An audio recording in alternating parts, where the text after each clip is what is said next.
But to sort of answer your question of how do we enforce these principles, it's not like you can sue a teacher and say that they're in violation of the Oklahoma Administrative Code. Technically, you can, but under the doctrine of respondeat superior, that would go back to the schools not appropriately managing their own employees.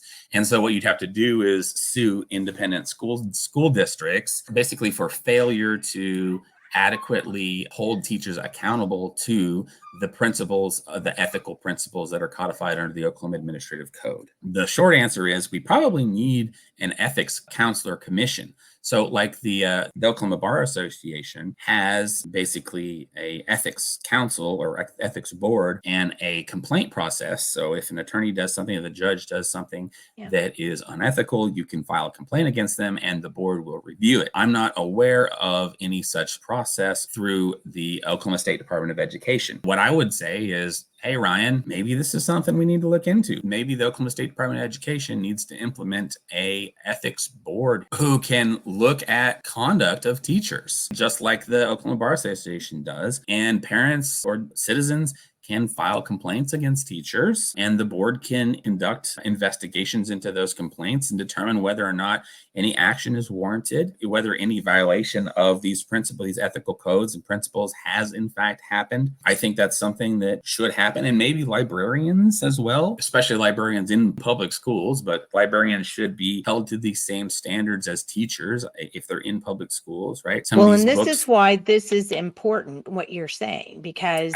absolutely. Michael and I both have been involved in lawsuits, he with Edmond Public Schools and us with Stillwater Public Schools.